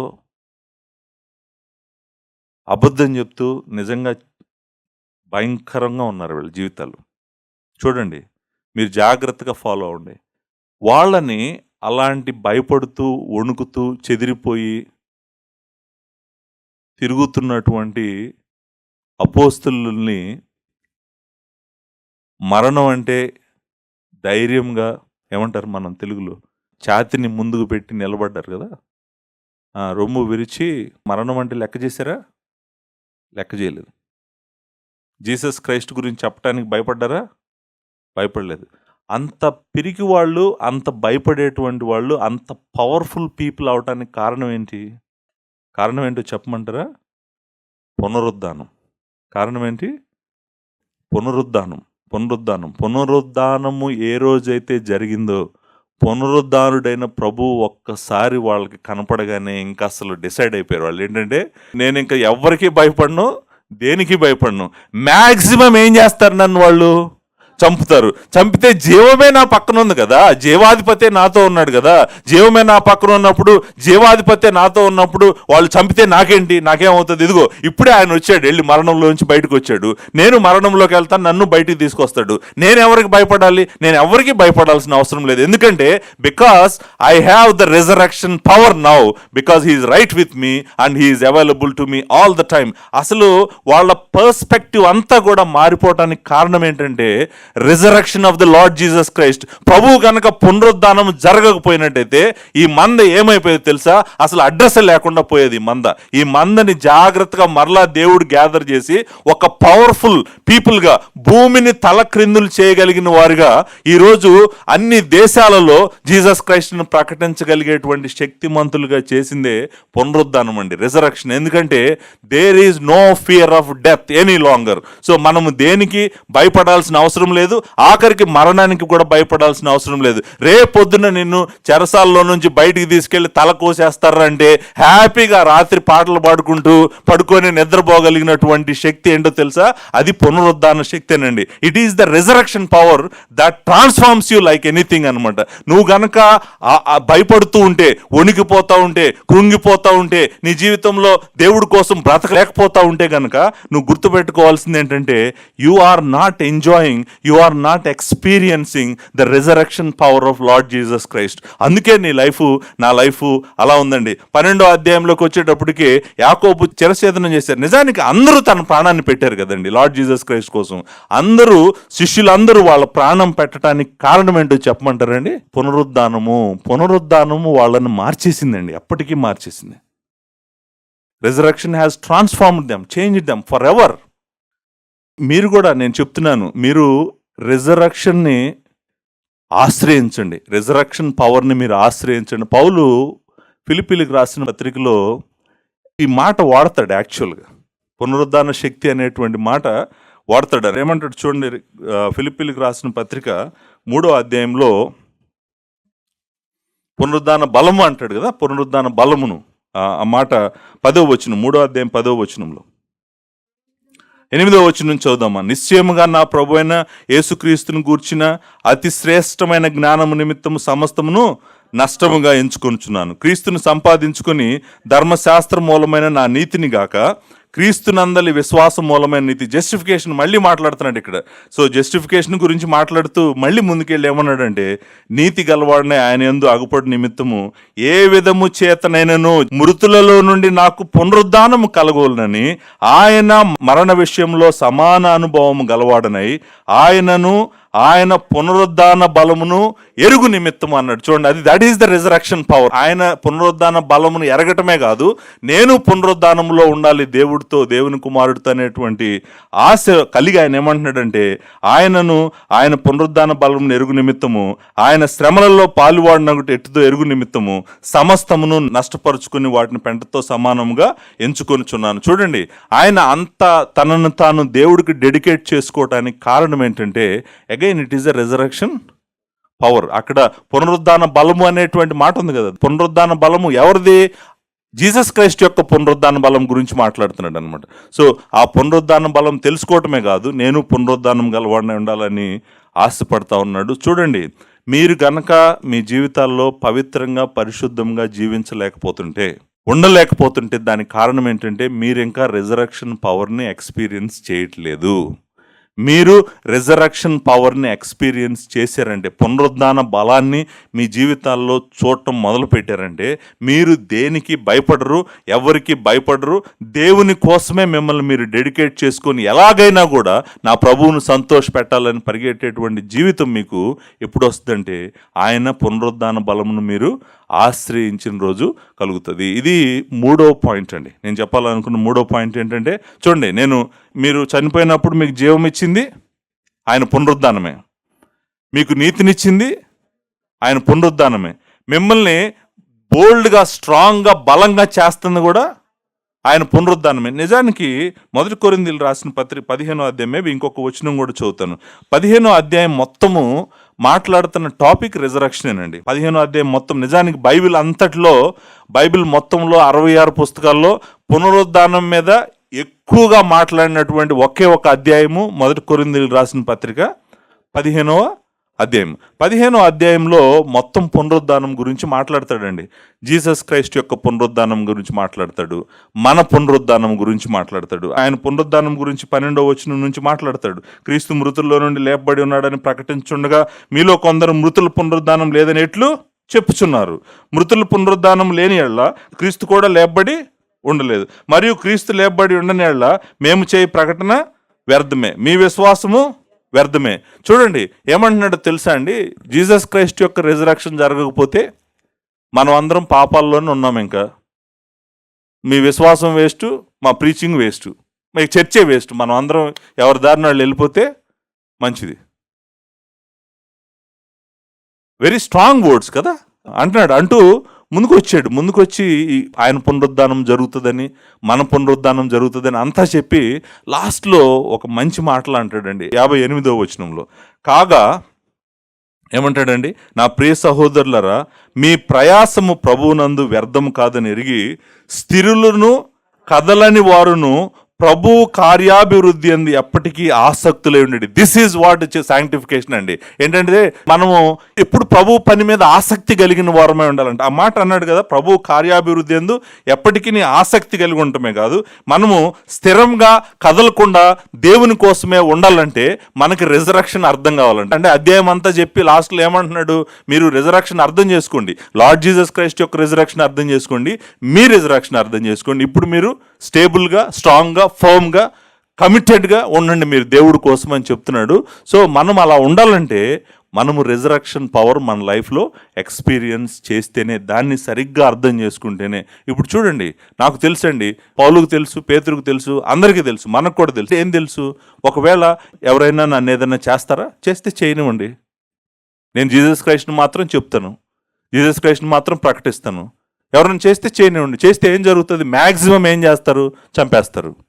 చంపేస్తే నాకేం ప్రాబ్లం లేదు, ఎందుకంటే ఆల్రెడీ నా ప్రభు మరణాన్ని జయించి బయటకు వచ్చాడు, ఆయన పునరుద్ధానుడే, అదే జీవం నాలో ఉంది, నేను కూడా లెగుస్తాను, ఏంటి ప్రాబ్లము? ఇప్పుడు చూడండి, అంత ధైర్యం నీకు రావాలంటే, అలాంటి పరిశుద్ధత నీలో కలగాలంటే నువ్వు పునరుద్ధాన శక్తిని ఆశ్రయించాల్సిందే. ఇది నంబర్ 3. నంబర్ 4, నాలుగోది చెప్పి నేను కంప్లీట్ చేస్తాను, ముగిస్తాను. 4వది, ఇప్పుడు మన లైఫ్ ఎండ్కి వస్తున్నాం. ఇప్పుడు చూడండి, మనకు జీవం వచ్చింది, మనకు నీతి వచ్చింది, మనం జీవిత కాలం అంతా ధైర్యంగా దేవుడి కోసము ఆయన పని మీదే కష్టపడి పనిచేస్తూ పరిశుద్ధంగా జీవించాము. లాస్ట్లో ఏమొచ్చింది మన దగ్గరికి, ఇప్పుడు మరణం వచ్చింది. ఏమొచ్చింది, చనిపోయాం. 70 ఏళ్ళు, 80 ఏళ్ళు, 90 ఏళ్ళు, 100 ఏళ్ళు ఎంతో వచ్చినాయి. వచ్చిన తర్వాత ఏం జరిగింది, మనకి మరణం వచ్చింది. మరణం వస్తే ఇప్పుడు నెక్స్ట్ ఏంటండి, పునరుద్ధానమేనా? ఇప్పుడు ఎవరు పునరుద్ధానం? ఇప్పుడు ఎవరు పునరుద్ధానము? లార్డ్ జీసస్ క్రైస్ట్ పునరుద్ధానం కాదు. ఎవరు పునరుద్ధానము? మన పునరుద్ధానం. మన పునరుద్ధానం దేని మీద ఆధారపడి ఉంది? అది చాలా ఇంపార్టెంట్ అండి. మన పునరుద్ధానం ఎవరి పునరుద్ధానం మీద ఆధారపడి ఉంది? జీసస్ క్రైస్ట్ యొక్క పునరుద్ధానం మీద ఆధారపడి ఉంది. అంటే దీన్ని మనం ఇంగ్లీష్లో గ్లోరిఫికేషన్ అంటాం అన్నమాట. గ్లోరిఫికేషన్ అంటే అర్థం ఏంటంటే మహిమ శరీరాలను పొందటం అనమాట. అంటే పునరుద్ధానంలో లేచి మహిమ శరీరాలను పొందటం అనమాట. So justification, శాంక్టిఫికేషను, గ్లోరిఫికేషను and also regeneration, ఇవన్నీ కూడా the last step and the most important step. ఈ లాస్ట్ స్టెప్ ఏంటంటే మనల్ని పునరుద్ధానంలో లేపాలి. పునరుద్ధానంలో లేపాలంటే దేవుని కుమారుని పునరుద్ధానం దానికి ఆధారం అని దేవుని వాక్యం చాలా స్పష్టంగా చెప్తుంది. 1 కొరింథీయులకు రాసిన పత్రిక 15వ అధ్యాయం, మనం ఎక్కడైతే ఉన్నామో అక్కడే ఒక వచనాన్ని నేను చదువుతాను. మనకు క్లారిటీ వస్తుందన్నమాట. ఇక్కడ 20వ వచనం నుంచి చదువుతానండి. ఇప్పుడైతే నిద్రించిన వారిలో ప్రథమ ఫలముగా క్రీస్తు మృతుల్లో నుండి లేపబడ్డాడు. ప్రథమ ఫలము అంటే ఫస్ట్ ఫ్రూట్ అంటాం మనం ఇంగ్లీష్లో కదా. ఫస్ట్ ఫ్రూట్ అంటే పంట రావటానికి ముందు, మెయిన్ పంట రావటానికి ముందు వచ్చేటువంటి మొట్టమొదటి ఫ్రూట్ని ఏమంటాం మనం? ప్రథమ ఫలము, ఫస్ట్ ఫ్రూట్ అంటాం. ప్రథమ ఫలం వచ్చిందంటే దాని వెనకాల ఏమొస్తుంది? మెయిన్ పంట వస్తుంది అనమాట. మెయిన్ పంట వస్తుంది. సో ఆయన అంట ప్రథమ ఫలంగా ఆయన క్రీస్తు మృతుల్లో నుండి లేపబడటం అంటే ఏంటి? పునరుద్ధానం, రిజరక్షనే కదా. సో ఆయన పునరుద్ధానము, దేవుని వాక్యం ఏం చెప్తుందంటే ఆయన పునరుద్ధానం ప్రథమ ఫలం అని చెప్తుంది. ప్రథమ ఫలం అంటే ఫస్ట్ ఫ్రూట్. ఆయన రిజరక్షన్ ఫస్ట్ ఫ్రూట్ అయితే అసలు పంట ఎప్పుడు వస్తుంది? అది మనం చూడాల్సినటువంటి పాయింట్. ఇక్కడ అంటాడు మనుష్యుని ద్వారా మరణం వచ్చిన గనుక మనుష్యుని ద్వారానే మృతుల పునరుద్ధానమును కలిగను. ఆదామునందు అందరూ ఎలాగూ మృతి పొందుచున్నారో అలాగునే క్రీస్తునందు అందరూ బ్రతికింపబడుదురు. చూడండి, మన పునరుద్ధానానికి కారణం ఏంటంటే వీఆర్ ఇన్ జీసస్ క్రైస్ట్. మన పునరుద్ధానానికి ఆధారము వీఆర్ ఇన్, ఆయనలో ఉన్న వాళ్ళందరూ ఏమన్నా అలాగున్నే క్రీస్తునందు అందరూ బ్రతికించబడుదురు. ప్రతివాడును తన వరుసలో బ్రతికించబడును. ప్రథమ ఫలము క్రీస్తు, తరువాత క్రీస్తు వచ్చినప్పుడు ఆయన వారు బ్రతికించబడుదురు. చూడండి, మనకు రిజరక్షన్ ఎప్పుడంటే ఆయన వచ్చినప్పుడు మనకేం జరుగుతుంది? పునరుద్ధానము జరుగుతుంది. ఆయన వచ్చినప్పుడు మనల్ని సమాధుల్లో నుండి మనల్ని లేపుతాడు. ఆయన ఎలాగైతే సమాధుల్లో నుంచి లేచాడో ఆయన మనల్ని సమాధుల్లో నుంచి లేపుతాడు. అర్థమైందా? సో మన రిజరక్షన్ కూడా ఆధారపడి ఉంది దేని మీద అంటే ఆయన పునరుద్ధానం మీదే మన పునరుద్ధానం కూడా ఆధారపడి ఉంది అనేటువంటిది ఇంపార్టెంట్. రోమీయులకు రాసిన పత్రిక 8వ అధ్యాయము 11వ వచనాన్ని మనం చూద్దాం ఒకసారి. ఆయన లేపినటువంటి ఆత్మ మనలో కూడా ఉన్నాడంట. అదే ఆత్మ అయిన దేవుడు మనలో ఉన్నాడంట. మనల్ని కూడా ఆయన లేపుతాను అని చెప్పి అంటాడు. మృతులలో నుండి యేసుని లేపిన వాని ఆత్మ మీలో నివసించిన ఎడల, చూడండి, మనల్ని కూడా పరిశుద్ధాత్ముడు ఎలాగైతే ఆయన లేపాడో అదే పరిశుద్ధాత్ముడు మనలో కూడా నివాసం ఉండి మనల్ని కూడా జీవమిచ్చి లేపుతాడు అనేటువంటి. 1 కొరింథీయులకు రాసిన పత్రిక 6వ అధ్యాయము 14వ వచనం. 6:14. దేవుడు ప్రభువుని లేపిన మనల్ని కూడా తన శక్తి వలన లేపును. ఆయన కలిగిన పునరుద్ధానమే మనకు కూడా కలుగుతుంది. ఆయన పునరుద్ధానం వల్లనే మనం కూడా పునరుద్ధానాన్ని చూడబోతున్నాము. 2 కొరింథీయులకు రాసిన పత్రిక 4వ అధ్యాయము 16వ వచనం, 14వ వచనం నుంచి, విశ్వసించి తిని గనుక మాట్లాడి తిని అని వ్రాయబడిన ప్రకారము అట్టి విశ్వాసంతో కూడిన ఆత్మ గలవారమై ప్రభు యేసును లేపినవాడు యేసుతో మమ్మను కూడా లేపి మీతో కూడా తన ఎదుట నిలబెట్టినని ఎరిగి. ఇక్కడ చూడండి, జాగ్రత్తగా చూడండి. ప్రభు అయిన యేసును లేపిన వాడు యేసుతో మిమ్మను కూడా లేపి. మన రిజరక్షను ఎవరితో కనెక్టెడ్ అంటే లార్డ్ జీసస్ క్రైస్ట్ యొక్క రిజరక్షన్తో కనెక్టెడ్. మనల్ని అందరినీ కూడా దేవుడు పునరుద్ధానంలో లేపుతాడు. అంటే పునరుద్ధానంలో లేపి తన ఎదుట నిలబెట్టుకుంటాడు మనల్ని అందరినీ. అంటే మహిమలోకి మనం వెళ్తున్నాం అనమాట. సో మన పునరుద్ధానానికి కారణము ఆయన పునరుద్ధానమే, మన పరిశుద్ధతకు కారణము ఆయన పునరుద్ధానమే, మన నీతికి కారణము ఆయన పునరుద్ధానమే, మన జీవానికి కారణము ఆయన పునరుద్ధానమే. అంటే మన లైఫ్ అంతా కూడా ఆయన పునరుద్ధానం శక్తితోనే మనం నడిపించాలి. నిజానికి దేవుడు కూడా ఆయన పునరుద్ధాన బలంతోనే మనల్ని రక్షిస్తున్నాడు. మనల్ని రక్షించి ఆయన దగ్గరికి మహిమలోకి తీసుకుని వెళ్తున్నాడు అనమాట. సో మీరు పునరుద్ధానాన్ని కనుక అర్థం చేసుకోకపోతే, లార్డ్ జీసస్ క్రైస్ట్ని అర్థం చేసుకోకపోతే, ఒక సైడు మీ పాపములకు పాప క్షమాపణ అర్థం కాదు, నేను గుడ్ ఫ్రైడే రోజు చెప్పినటువంటిది. రెండో సైడు మీరు జీవించాల్సిన జీవితం అంతా కూడా సరిగ్గా జీవించలేరు. అందుకే ఆయన మరణము ఎంత ఇంపార్టెంటో ఆయన పునరుద్ధానము కూడా అంతే ఇంపార్టెంట్. కాబట్టే సువార్తలో ఎప్పుడూ కూడా ఈ ఎలిమెంట్స్ 2 ఉండాలి. ఆయన మరణము, ఆయన పునరుద్ధానము 2 ప్రకటించాలి. 1 కొరింథీయులకు రాసిన పత్రిక 15వ అధ్యాయంలో పౌలు గాస్పెల్ రాస్తాడు. వాట్ ఈజ్ గాస్పెల్ అని. ఆ గాస్పెల్లో ఎలిమెంట్స్ ఏమున్నాయి చూడండి. నేను సువార్త ప్రకటించాను మీకు, మీరు దాన్ని అంగీకరించారు. మొదటి వచనంలో అంటాడు, సహోదరులారా నేను మీకు ప్రకటించిన సువార్తను మీరు తెలియపరుచున్నాను, మీరు దాన్ని అంగీకరించారు, దాని యందే నిలిచి ఉన్నారు. మీ విశ్వాసం వ్యర్థమైతే గాని నేను ఏ ఉపదేశ రూపముగా సువార్త మీకు ప్రకటించుతునో ఆ ఉపదేశమును మీరు గట్టిగా పట్టుకొని అనేలా ఆ సువార్త వలన మీకు రక్షణ పొందువారై ఉన్నారు. ఏంటి ఆయనకి ఇచ్చిన సువార్త?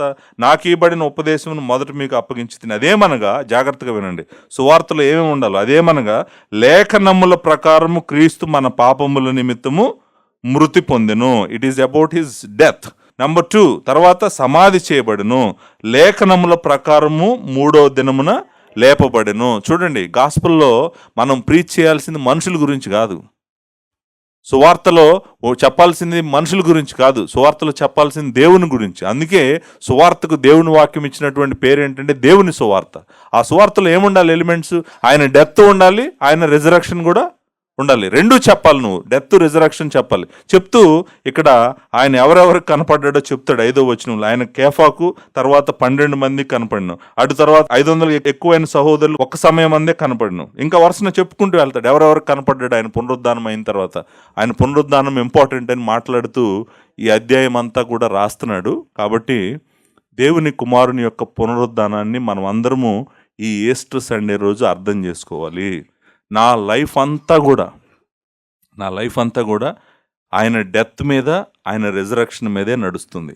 మన విశ్వాస జీవితం అంతా కూడా ఆయన మరణం మీద, ఆయన పునరుద్ధానం మీదే వెళ్తుంది అనమాట. మన మీద ఏమీ లేదు, మనం చేయగలిగింది ఏమీ లేదు, మనం చేసింది లేదు, మనం చేయబోయేది కూడా ఏమీ లేదు. అంతా కూడా దేవుని కుమారుడే మన కోసం చేశాడు. కాబట్టి ఆయన్ని ఆరాధించి ఆయన్ని హత్తుకుని జీవించాలని నేను మిమ్మల్ని అందరినీ కోరుతున్నాను. తర్వాత మీరు పునరుద్ధానాన్ని అర్థం చేసుకుంటే మీరు ఆయన్ని చాలా ప్రేమిస్తారు, మీరు ఆయన్ని చాలా హత్తుకుంటారు. అంతేకాదు మీరు చాలా ధైర్యంగా ఉంటారు, దేనికి భయపడకుండా ధైర్యంగా ఆయన ప్రకటిస్తారు. నశించిపోతున్నటువంటి వాళ్ళకు మనం సువార్త చెప్పడానికే భయపడతాం. ఆ భయం లేకుండా పోతుంది నిజంగా నువ్వు ఆయన యొక్క పునరుద్ధానాన్ని అర్థం చేసుకుంటే. దేవుని విస్తారమైన కృప మీ అందరికీ మరి తోడుగా ఉండాలని, ఆయన పునరుద్ధాన శక్తిని మీరు మీ జీవితాల్లో అనుభవించాలని నేను కోరుకుంటూ ఉన్నాను.